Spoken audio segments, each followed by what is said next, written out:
Hey YouTube, thanks for checking out RV Daydream. As you guys may or may not know, I have two other channels, FoxBoss9 and LeboView. On those channels I have reviews of products and I also have repairs. Now most of my RV repairs are now done on this channel. However, there were quite a few repairs and items that I reviewed for RVs on my other channels previous. So what I'm going to do with you now is share with you one of those videos. I've been riding on a daydream.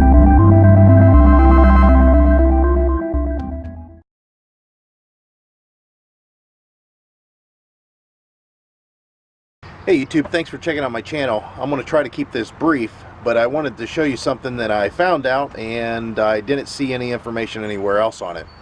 And that's on these antennas. Now I'm redoing the roof of our camper and we're getting to the point where this is getting ready to be mounted back on. However, when we took the air conditioner off, we bumped it and broke this plastic. It became really brittle.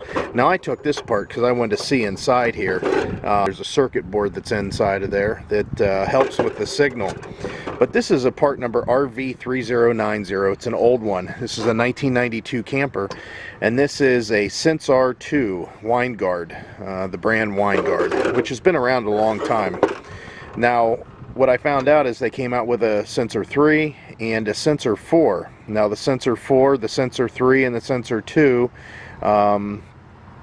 most of them are amplified, and that means inside your camper there's a little switch on the wall where the cable hooks up, and if you flip it up it powers and amplifies the signal that's coming in. Now if you have an amplified antenna like me, and it's an older one, either a 2 or a 3, and it's working fine, there's a thing called a wingman, and the wingman basically goes on the front of the unit and helps the signal for UHF channels for the over-the-air digital broadcast. It brings in a little bit more distant stations, a wider range. So whenever I broke this off, I thought, okay, I'm gonna have to buy one of these, and then I'm gonna have to buy that wingman so I can bump up the signal and get a larger range of a signal. But what I didn't realize is that if you have any of these that are amplified, that do this crank up style and adjust, they're all the same. So you can buy the newest Sensor 4 head, and that's what this is right here. It's a Sensor 4 from WineGuard, obviously, and it's got that wingman already built into it. So it's got some later technology than the Sensor 3 and the Sensor 2. And then it's got the wingman built in. This is $48. I'm going to put the link down below. Go ahead and click it. It'll take you right to it, and you can purchase it. And basically you can replace your Sensor 2 bat wing or head unit, or your Sensor 3 bat wing or head unit. It's all the same. So I'll show you what you get with this. I already opened it up. Of course you get instructions, which are pretty straightforward. There's not a lot to it. And you also get the antenna itself, and you can see the brackets exactly the same. They also give you a couple new pins with E-clips, which is really nice because honestly mine here are pretty rusty, as maybe yours are too. But it's real easy to change. It's really straightforward.